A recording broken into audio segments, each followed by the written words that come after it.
Hello students, exercise 2.5 class 9। अभी हम next identity के बारे में पढ़ेंगे। 8th आइडेंटिटी है ये ऑन पेज नंबर 48। क्या है? x³ + y³ + z³ minus 3xyz। अगर इस फॉर्म में कोई हमारे पास पॉलिनोमियल है x³ + y³ + z³ minus 3xyz इस फॉर्म में है, तो उसके हम उसके दो फैक्टर लिख सकते हैं। इस तरीके से ये कह सकते हैं उसके दो फैक्टर इस तरीके से आएंगे हमारे पास x + y + z into x² + y² + z² minus xy minus yz minus zx। ऐसा नहीं है कि आप स्क्वायर वाली आइडेंटिटी को मिक्सअप करें और यहाँ पे 2xy 2yz 2zx ऐसे याद रखें, नहीं, वो अलग है। वहां वो है आपके पास x + y + z whole square के लिए, और ये बिल्कुल अलग है। ठीक है, तो मिक्सअप नहीं करना है किसी भी आइडेंटिटी को कि यहाँ पे, क्योंकि उसमें भी x² + y² + z² starting 3 terms ऐसे देखने को मिलती है, तो याद करते हैं तो सब मिक्सअप हो जाता है। तो ये ऐसा नहीं है, इसमें ये मल्टीप्लाई में उसमें कुछ भी नहीं है, और ये डिफरेंट है और ये डिफरेंट। तो जो इसका आंसर है वो ये है। तो इसी के ऊपर बेस अब ये हमारे पास क्वेश्चन है, क्वेश्चन नंबर 11, और इस आइडेंटिटी से रिलेटेड हमारे पास कितने क्वेश्चन है?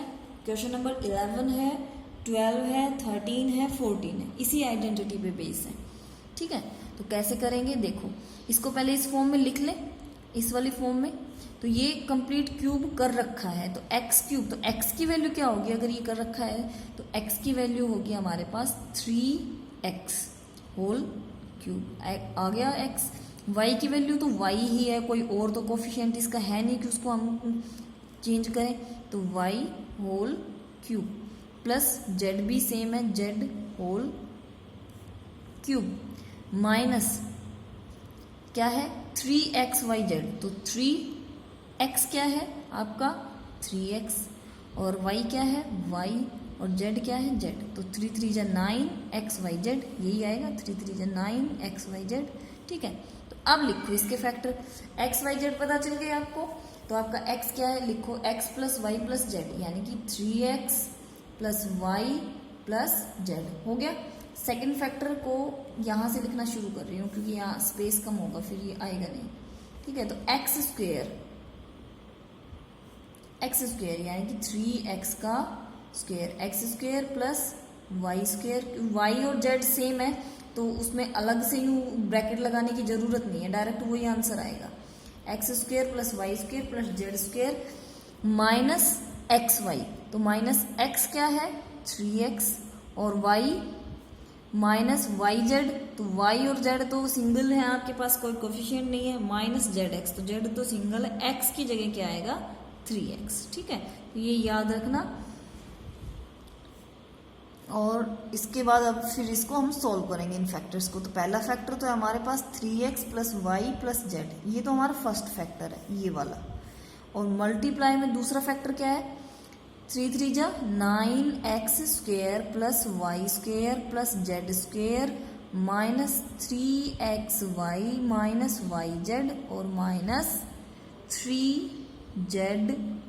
अच्छा, ये 3 लिखना है यहाँ पे, 3zx।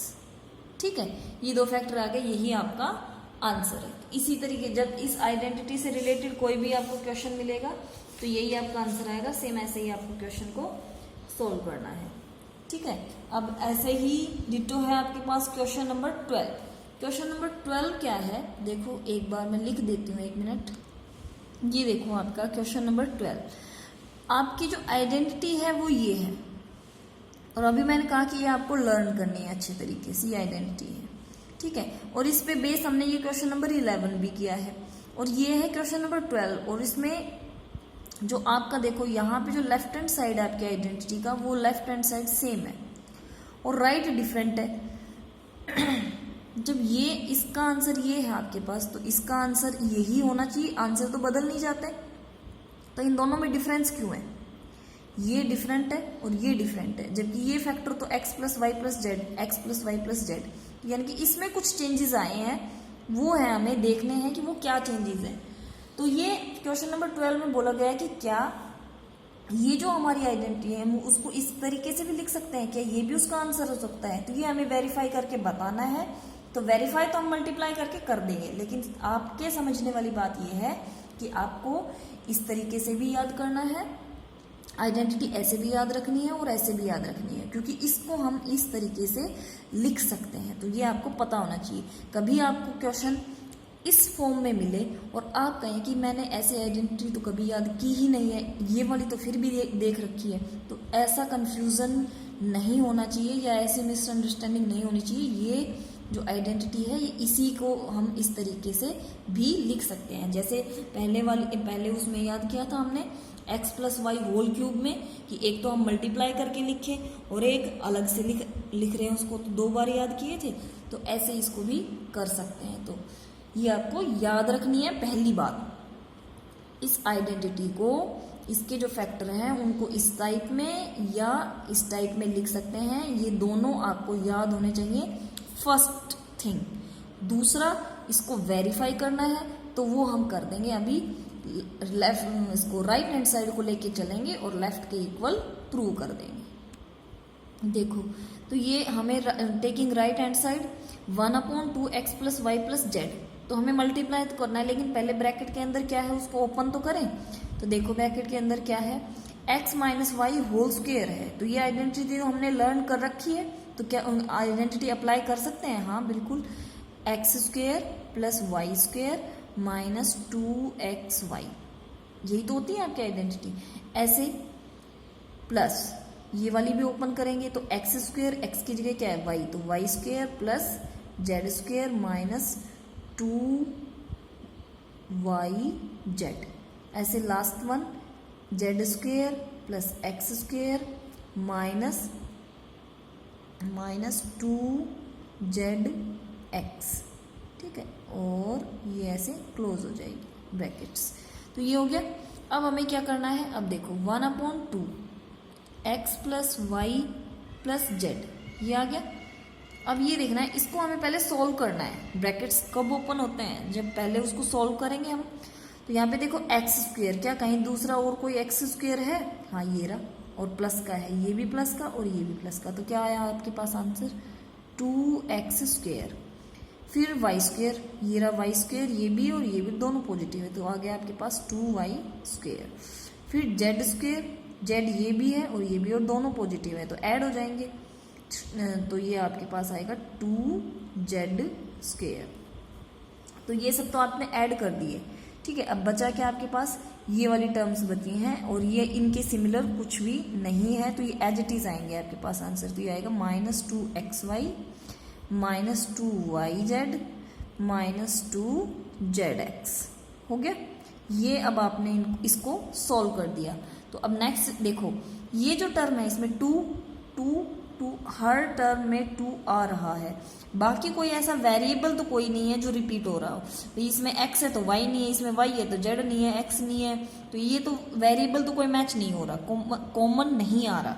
लेकिन एक नंबर है जो कॉमन है सब में, वो क्या है 2। तो इस 2 को अगर इस पूरी टर्म से इस 2 को बाहर ले लें, ठीक है, तो 2 बाहर आ जाएगा और यहाँ पे क्या बचेगा, x square plus y square plus Z square minus x y minus y z minus z x. आ गया ना आपकी पहले वाले आइडेंटिटी के जैसा। जो आपकी फर्स्ट आइडेंटिटी है वो भी तो यही है। यहाँ पे आके ये देखो, यहाँ पे जब 2 बाहर लोगे तो इस 2 से 2 कैंसिल हो जाएगा, तो ये 2 तो खत्म हो जाएंगे, दोनों फिनिश। बचेगा क्या आपके पास, x plus y plus z, ठीक है, एक्स, ये देखो x plus y plus z और x square plus y square plus Z square, यही तो बचेगा आपके पास। देखो अगर यहाँ से ये 2 चला गया तो क्या बचेगा, x square plus y square plus Z square minus x y, क्योंकि 2 तो बाहर चला गया, minus y z minus z x. तो जो ये आपकी आइडेंटिटी फर्स्ट टाइम आपने लर्न की थी, बिल्कुल वही आंसर आ गया इसको भी सॉल्व करके, है ना।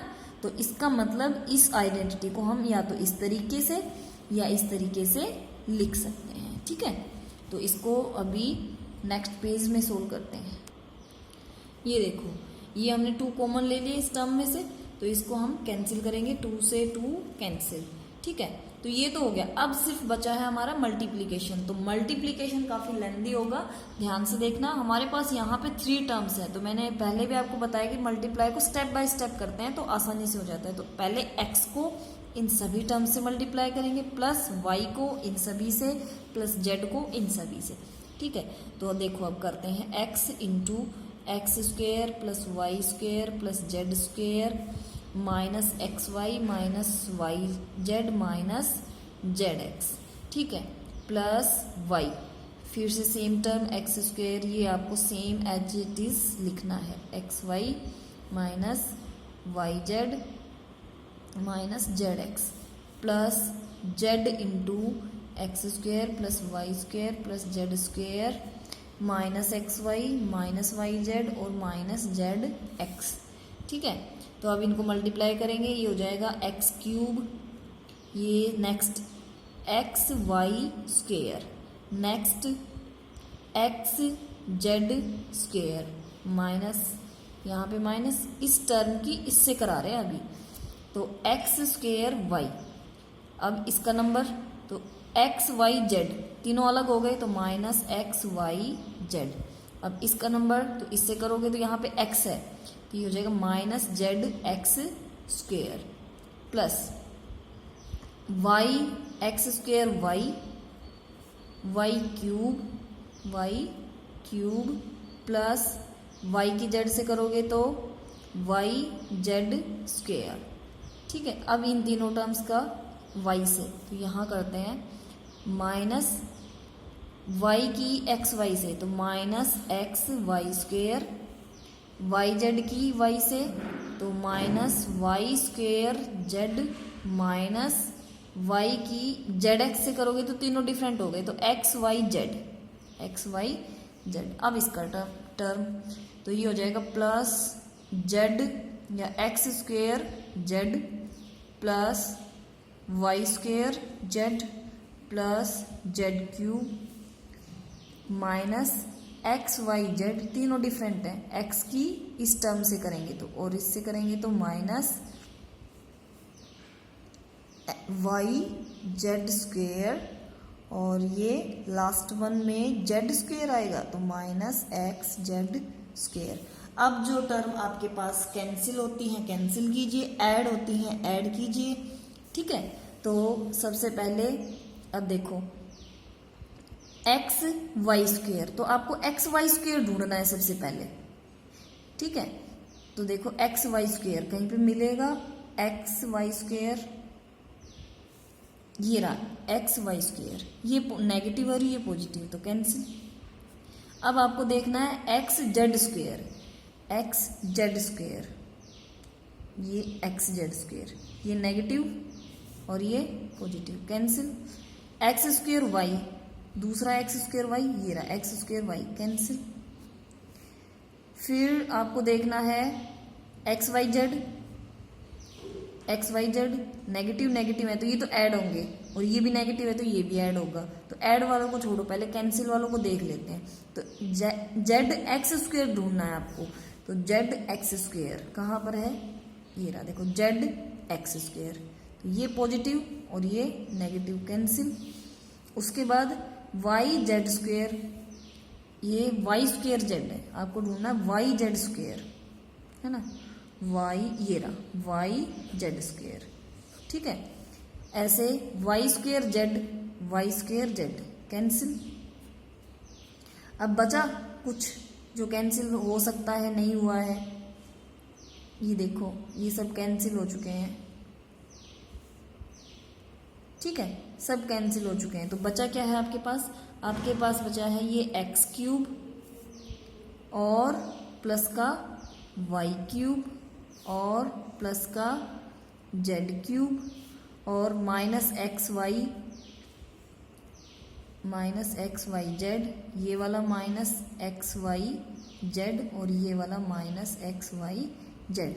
बाकी सारी टर्म्स क्या हो गई, एक दूसरे से कैंसिल हो गई। तो जब इसको लिखेंगे तो x cube plus y cube plus z cube minus, अब ये जो लास्ट वाली तीनों टर्म्स एक जैसी हैं तो माइनस माइनस के सारे नंबर ऐड हो जाते हैं लेकिन सिंबल माइनस का रहता है, तो ये होगा minus 3xyz is equal to left hand side. आपका लेफ्ट हैंड साइड भी तो यही है, तो मतलब जो आइडेंटिटी हमारे पास गिवन थी क्वेश्चन नंबर 12 में उसको हम इस तरीके से लिख सकते हैं, ये हमारा वेरिफिकेशन है। ये आपका क्वेश्चन नंबर 12 है। अब देखिए क्वेश्चन नंबर 13, इसी आइडेंटिटी से बेस है आपका क्वेश्चन नंबर 13। इसमें लिखा है if x plus y plus z is equal to 0। It means जब क्वेश्चन में इफ लिखा हो इसका मतलब ये चीज आपके पास गिवन है, तो जब आप आंसर में करेंगे तो इस इफ को कैंसिल करके ये लिख देना और यहाँ डैश लगा के लिख दो गिवन, कि ये चीज आपके पास क्वेश्चन में गिवन है कि x plus y plus z की वैल्यू क्या है, 0 है। अब आपको बताना है, तो आपको प्रूव करना है, क्या शो करना है, x cube plus y cube plus z cube is equal to 3xyz। अगर ये वैल्यू 0 है तो आप ये चीज ये लिख सकते हैं, ये आपको प्रूव करना है कि आप इस पोलिनोमियल को इसके इक्वल शो कर सकते हैं। तो अभी अभी हमने आइडेंटिटी पढ़ी है, कौन सी, हमने ये आइडेंटिटी पढ़ी है इसी से रिलेटेड, ये x cube plus y cube plus z cube minus 3xyz। इसको हम लिख सकते हैं x plus y plus z into x square plus y square plus Z square minus x y minus y z minus z x. ये पढ़ा है हमने अभी अभी, इस आइडेंटिटी को पढ़ा है। तो इस आइडेंटिटी में क्या गिवन है हमारे पास, ये वैल्यू गिवन है हमारे पास 0, तो इसको हमने अप्लाई किया 0 मल्टीप्लाई ये कंप्लीट आइडेंटिटी, ठीक है। तो 0 से जब आप किसी भी आइडेंटिटी को, कुछ भी नंबर को, किसी भी चीज को मल्टीप्लाई करेंगे, आंसर तो आपके पास क्या आएगा, 0। तो ये आंसर आ गया आपके पास 0। तो ये जो नंबर इधर लेफ्ट में था इसके इक्वल राइट में क्या आ गया, कंप्लीट टर्म क्या बन गई, 0 बन गई राइट में। तो अब आपको सिर्फ इसकी वैल्यू निकालनी है, क्योंकि यहाँ पे देखो आप तीनों टर्म्स की ही वैल्यू निकाल रखी है। तो ये आप जब इसकी वैल्यू निकालेंगे x cube plus y cube plus z cube, ठीक है। तो ये किसके बराबर, ये माइनस का 3xy है, तो इधर आके क्या हो जाएगा, प्लस का 3xy, तो प्लस 3xyz। 0 में 3xyz को ऐड करोगे तो 3xyz ही रहेगा। तो ये हमने प्रूव कर दिया, इन्होंने कहा है शो दैट, ये हो गया, यही आंसर है, यही वेरिफिकेशन है, प्रूव्ड, ठीक है। तो ये आपका आंसर है।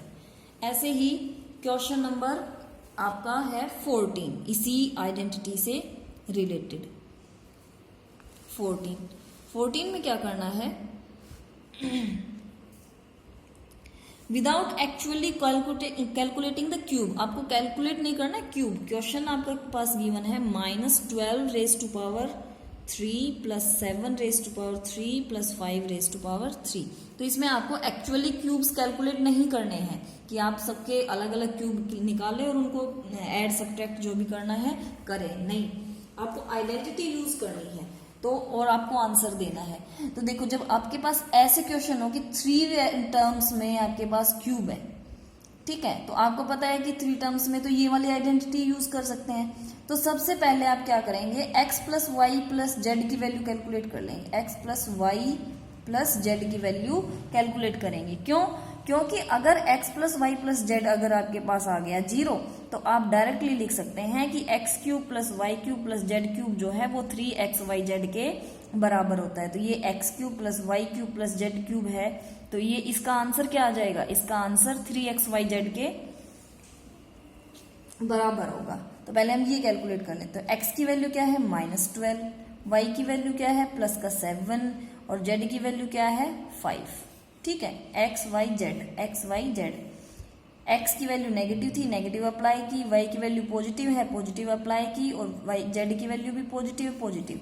तो आंसर क्या आया -12 और 7 प्लस 5 प्लस का 12, तो आंसर आया आपके पास 0। तो अगर x प्लस वाई, ये हम यहाँ पे क्वेश्चन नंबर 13 में प्रूव कर चुके हैं कि x plus y plus z अगर हमारे पास 0 होता है तो हम लिख सकते हैं x cube plus y cube plus z cube is equal to 3xyz, ये बात हम लिख सकते हैं, ठीक है। तो अब हमारा आंसर डायरेक्टली आ जाएगा, देखो, ठीक है, 5 रेज़ टू पावर 3, तो इसको आप लिखेंगे 3xyz। तो x क्या है -12, y क्या है 7 और z क्या है मल्टीप्लाई 5। नंबर को हम मल्टीप्लाई में भी लिख सकते हैं, कोई जरूरत नहीं है आपको ब्रैकेट्स यूज करने की, या आप नेगेटिव सिंबल जहां पे होता है वहां पे तो आपको डेफिनेटली करना ही चाहिए, तो कोई कंफ्यूजन नहीं होता है, ठीक है। तो इनको जब आप मल्टीप्लाई करेंगे तो देखो एक नंबर में नेगेटिव है आपका और बाकी सारे पॉजिटिव, तो आंसर तो आपका पॉजिटिव ही आएगा। बाकी अब क्या बचा आपके पास, सिर्फ इनको मल्टीप्लाई करना। तो 12 5 जा 60 और 3 7 जा 21, और जब आप इनको मल्टीप्लाई करेंगे तो 0 और 6 से इसको करोगे, 6 1 जा 6, 6 2 जा 12, तो ये आंसर आ गया। तो हो गया ना आपका, इजी हो गया इसको, और आइडेंटिटी को यूज करके ही आपको आंसर फाइंड आउट करना है। तो ये आपका फर्स्ट पार्ट है। तो ऐसे ही आपको सेकंड पार्ट करना है। अब देखो सेकंड पार्ट में क्या गिवन है। सेकंड पार्ट है 28 cube plus -15 raise to power 3 plus -13 raise to power 3। तो पहले हमें x plus y plus z निकालना है, x plus y plus z. तो ये क्या होगा, 20 प्लस -15 प्लस -13। तो इसको कैसे लिखेंगे, 28 -15 -13, ये माइनस ही आएगा, ये भी माइनस आएगा। तो 15 और 13 क्या होगा, 28। तो 28 माइनस 28 क्या आएगा आंसर, 0। तो अगर आपका x plus y plus z is equal to 0 है, तो आप लिख सकते हैं कि x cube plus y cube plus z cube क्या होगा, 3x वाई जेड के इक्वल होगा। तो आपका आंसर क्या आएगा, यहाँ से आपको 3 मल्टीप्लाई 28 मल्टीप्लाई -15 मल्टीप्लाई -13 करना है, और सिंबल के अकॉर्डिंग उसको मल्टीप्लाई करना। तो ये जो नेक्स्ट है इसकी प्रोसेस, वो आप खुद से ट्राई करेंगे कि आप आंसर कैलकुलेट कर भी पाते हैं या नहीं। ठीक है।